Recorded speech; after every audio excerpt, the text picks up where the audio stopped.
प्रार्थना में नहीं जुड़े हैं, पूरे दिन भर कई दिनों से आपने प्रार्थना नहीं करी है, कई दिनों से आपने वचन पढ़ करके नहीं उठाया है, तो आपके हाथ इस लायक नहीं है कि आप शैतान से जाकर के लड़ लें। हालेलुया। क्योंकि आपके हाथों में वो ताकत नहीं है, आपके हाथों में वो बल नहीं है। हालेलुया। प्रभु का जन कहता है कि वो मेरे हाथों को लड़ने के लिए तैयार करता है। हालेलुया। यहाँ से आप आते हो, आपके हाथों में परमेश्वर ताकत देता है। हालेलुया।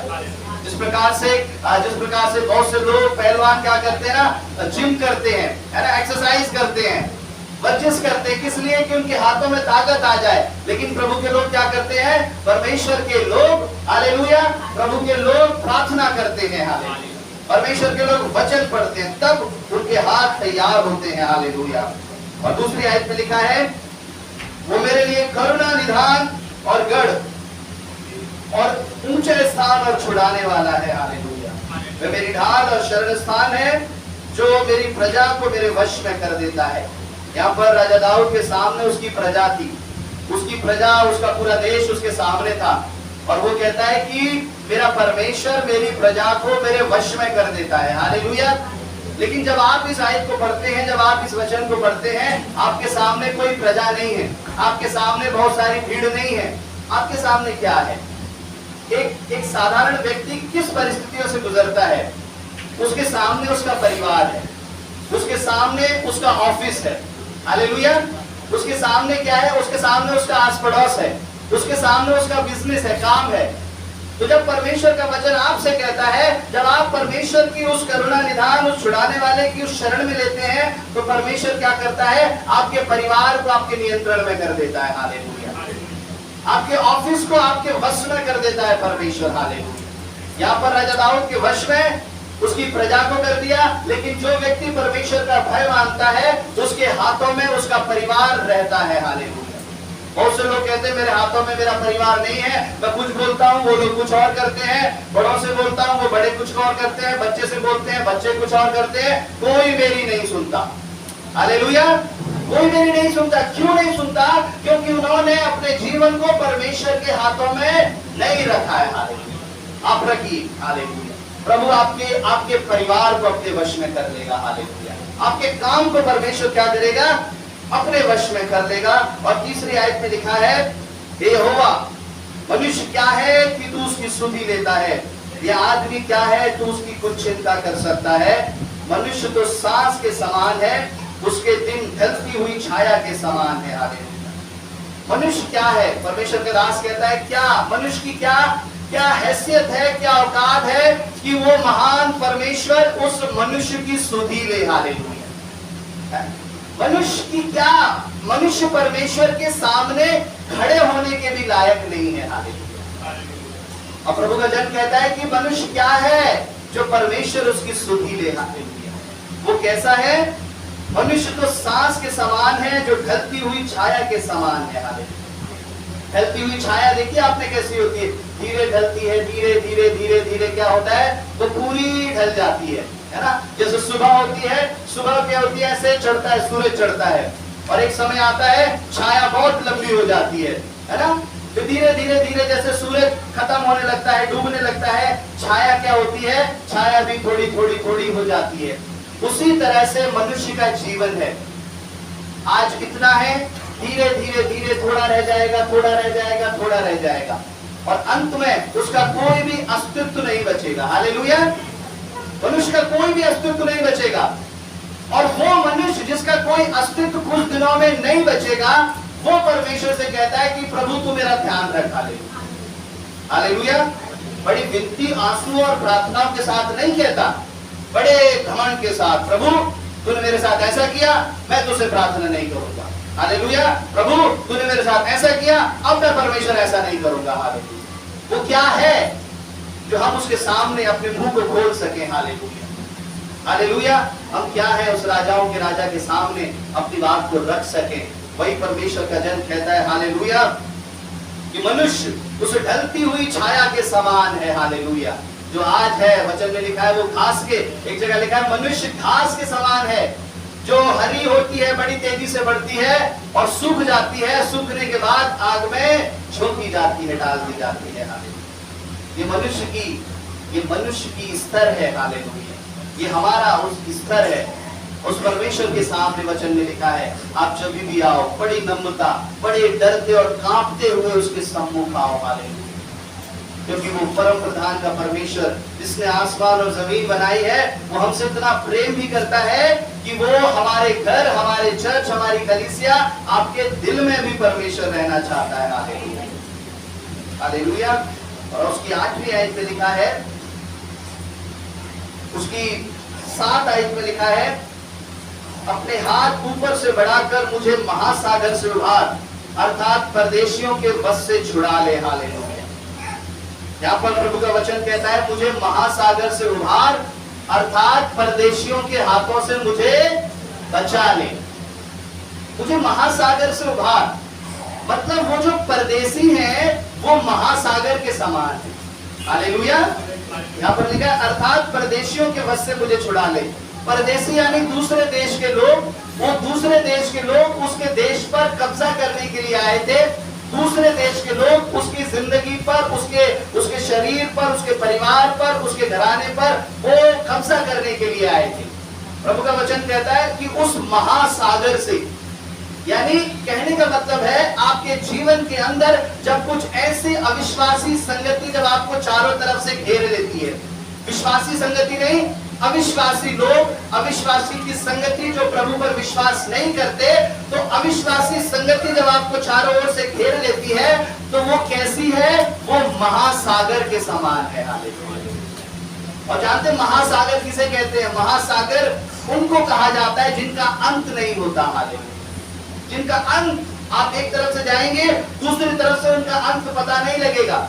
जो सागर समुद्रों में खो जाते हैं वो मर जाते हैं, ढूंढते ढूंढते किनारा, ढूंढते ढूंढते मर जाते हैं। हालेलुया। ऐसे लोगों की संगति में अगर कोई विश्वासी, कोई मनुष्य अपने आप को रखता है, कोई भाई, कोई बहन ऐसी संगति में रखते हैं, तो वहां से लौटना उसका नामुमकिन है, बहुत मुश्किल है। हालेलुया। अपने आप को प्रभु की संगति में, प्रभु के लोगों की संगति में आप रखें। हालेलुया।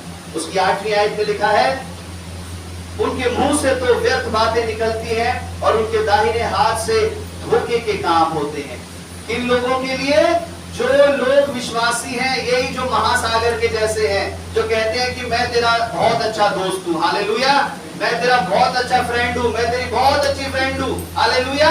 लेकिन वो विश्वासी नहीं है, वो प्रभु में नहीं है। वो कैसा है? महासागर के जैसा है। हालेलुया। आप वो संसार के प्रेम में आप जाएंगे, आप फंस जाएंगे, आप डूब जाएंगे और वहां से निकल पाना आपके लिए बहुत मुश्किल होगा। उनका जीवन कैसा होता है? वचन में 8वीं आयत में लिखा है, उनके मुंह से तो व्यर्थ बातें निकलती हैं, है ना? आप उनको पहचान सकते हो, उनके मुंह से कैसी बातें निकलती हैं? व्यर्थ बातें, फालतू की बातें निकलती हैं उनके मुंह से, जिस बात का कोई मतलब नहीं है, जिस बात का कोई और छोर नहीं है, ये बात खत्म, वो बात खत्म। प्रभु का वचन कहता है उनके मुंह से व्यर्थ बातें निकलती हैं, उनके दाहिने हाथ से धोखे के काम होते हैं। हालेलुया। उनका जो दाहिना हाथ है, आप सोचेंगे ये मेरी सहायता करेगा, ये मेरी मदद करेगा, ये मेरी मदद करेगी, तो क्या मिलेगा? आपको धोखा मिलेगा। Hallelujah, hallelujah. लेकिन परमेश्वर का जो दाहिना हाथ है वो क्या करेगा? वो आपको भरोसा देगा। हालेलुया। वो आपको कभी नहीं छोड़ेगा। लेकिन एक शैतान का दाहिना हाथ है, दुष्ट का, इन लोगों का दाहिना हाथ, वो आपको दिखाएंगे तो सही कि ले मैं तेरी सहायता करूंगा, ले मैं तेरी मदद करूंगा, लेकिन जब आप उसे पकड़ेंगे तो अंत में वो छोड़ देंगे। हालेलुया। उसमें क्या मिलेगा? उसमें आपको धोखा मिलेगा। तो प्रभु कहता है उन लोगों से, उन परदेशियों से, परमेश्वर का दास कहता है उन परदेशियों से मुझे छुड़ा ले मेरे परमेश्वर। हालेलुया। आज शायद बहुत से लोग यहाँ बैठे हो जो ऐसे धोखे खा करके, ऐसे दुख परेशानी उठा करके, उन ऐसे जीवनों में से धोखा खा करके बैठे हो। हालेलुया। प्रभु कहता है हालेलुया, जब दाऊद ने प्रार्थना करी तब प्रभु ने उसको उन परदेशियों के हाथों से छुड़ा लिया। हालेलुया। आज आप प्रार्थना करेंगे तो परमेश्वर आपको उन सब लोगों के हाथों से छुड़ा लेगा। हालेलुया। और उसकी 11वीं आयत में लिखा है, तू मुझको उभार और परदेशियों के बस से छुड़ा ले। यहाँ पर भी वो इसी बात को कहता है, जिनके मुंह से व्यर्थ बातें निकलती हैं और जिनका दाहिना हाथ झूठ का दाहिना हाथ है। जैसा अभी मैंने आपको बताया, जिनका दाहिना हाथ कैसा है? झूठ का दाहिना हाथ है। उनके उस दाहिने हाथ में सच्चाई नहीं है। कब वो उसे समेट लें, कब वो अपनी तरफ कर लें, कब वो हमारी तरफ मदद के लिए बढ़ा दें, हालेलुया, उसमें सच्चाई नहीं है। और परमेश्वर का दास अंत में एक आशीष के वचनों को कहता है, अंत में वो कहता है, उसकी 13वीं आयत में लिखा है, जब हमारे कत्ते भरे रहे और उनमें भांति भांति का अन्न रखा जाए और हमारी भेड़ बकरियां हमारे मैदानों में हजारों बच्चे जने, हालेलुया। यहाँ पर कहता है वो राज्य बहुत धन्य राज होगा, वो घर बहुत धन्य होगा जिसके खत्ते हमेशा भरे रहे। आप ही में से, आप ही के जीवन में से ऐसी बहुत सारी गवाही है, ऐसे परिवारों में से गवाही है कि जब से हमने प्रभु को ग्रहण किया, जब प्रभु हमारे जीवन में आया तो क्या हुआ, हमारे घर में उसके बाद से खाने का सामान कभी खत्म नहीं हुआ, हमारे घर में से राशन कभी खत्म नहीं हुआ, हमारे घर में से कभी कुछ चीज, तेल खत्म नहीं हुआ, ये चीज खत्म नहीं हुई, वो चीज खत्म नहीं हुई, कभी भी ऐसी घटी नहीं हुई। क्यों घटी नहीं हुई? क्योंकि परमेश्वर उन चीजों का भरने वाला है। वचन में लिखा है, हमारे भेड़ बकरियां हमारे मैदानों में हजारों बच्चे जने। भेड़ बकरियां पहले समय में क्या होता था? पहले समय में भेड़ बकरियां आशीष की रीति से गिने जाते थे। जिसके पास जितनी ज्यादा भेड़ बकरियां होती थी, गाय बैल ऊंट होते थे, वो उतना ज्यादा परमेश्वर की नजर में आशीषित होता था। तो यहाँ पर लिखा है, हमारे भेड़ बकरियां मैदानों में हजारों बच्चे जने, यानी आपकी आशीष दिन प्रतिदिन बढ़ने लगे। कितने गुना? 10 गुना, 100 गुना, 1000 गुना, हालेलुया। जो आज इतनी है, कुछ समय के बाद उतनी हो जाएगी, उससे कुछ समय के बाद क्या होगी, वो और बढ़ जाएगी। ये है परमेश्वर के लोगों की आशीष का स्तर, हालेलुया। परमेश्वर हमेशा हमेशा प्रभु अपने लोगों को इस रीति से बढ़ाता है।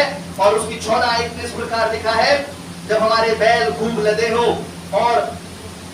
जब हमें ना विघ्न हो और ना हमारा कहीं जाना हो और ना हमारे चौकों में रोना पीटना हो, हमारे चौकों में रोना पीटना ना हो। हमारे घर में तो आशीष हो, लेकिन हमारे घर में रोना पीटना ना हो। घर में आशीष है, लेकिन घर में रोना पीटना भी है, तो वो आशीष नहीं गिनी जाएगी। हालेलुया। आप सुन रहे हैं? अगर घर में रोना पीटना, लड़ाई झगड़े हैं, तो आशीष नहीं गिनी जाएगी। प्रभु का दास कहता है कि उन जगहों पर, जिन जगहों पे तू आशीष देता है, उन चौकों पे रोना पीटना ना हो। परमेश्वर, अगर तू हमें आशीष दे प्रभु, तो परमेश्वर हम पूरी रीति से उस आशीष का इस्तेमाल करें, अपनी जिंदगी में, अपने जीवन में प्रभु उसका इस्तेमाल करें।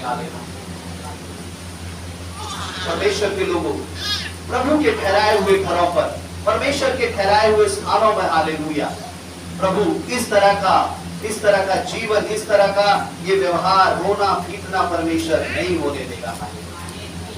हालेलुया। और उसकी आखिरी आयत में लिखा है, तो इस दशा में जो राज्य हो, वो क्या ही धन्य होगा। जिस राज्य का परमेश्वर यहोवा है, वो क्या ही धन्य होगा। उसके सामने राज्य था, वो एक राज्य का राजा था, हालेलुया। लेकिन आज आपके सामने कोई राज्य नहीं है, दिल्ली नहीं है, भारत नहीं है। आपके ऊपर किसकी जिम्मेदारी है? अपने घर की जिम्मेदारी है आपके, हालेलुया। आपके ऊपर आपके घर की जिम्मेदारी है, आपके ऊपर आपकी काम की जिम्मेदारी है। और प्रभु क्या कहता है? प्रभु कहता है, जिस राज्य का, इस दशा में जो राज्य हो, वो क्या ही धन्य होगा। जिस घर के अंदर ये सारी चीजें हो जाएं, वो घर क्या ही धन्य होगा। वो परिवार क्या ही धन्य होगा, वो जीवन क्या ही धन्य होगा, जिसके अंदर ये सारी चीजें हो जाए। हालेलुया। वो धन्य होगा, वो परमेश्वर की नजर में धन्य होगा, वो प्रभु की नजर में धन्य होगा। पहला, वो दूसरों की नजर में भी धन्य होगा। लोग उसे देख करके परमेश्वर की महिमा करेंगे, लोग आपको देख करके परमेश्वर की महिमा करेंगे। आपकी महिमा नहीं करेंगे, आपकी महिमा नहीं, ये भूल जाइए, आपकी महिमा नहीं करेंगे। लोग आपको देख करके परमेश्वर की महिमा करेंगे। हालेलुया। कि कैसा परमेश्वर है। जब से इसने चर्च जाना शुरू किया है, इसका जीवन बदल गया। हालेलुया। जब से इसके घर में प्रार्थना होनी शुरू हुई है, इनका परिवार पहले तो ऐसा था, पहले बहुत लड़ने, चीखने, चिल्लाने की आवाज आती थी, लेकिन अब हर समय प्रार्थना की आवाज आती है। ऐसी दशा में जो घर होगा, जो राज्य होगा, वो क्या ही धन्य होगा। हालेलुया। परमेश्वर का धन्यवाद इस वचन के लिए। प्रभु आपको आशीष दे और अभी समय है गवाहियों का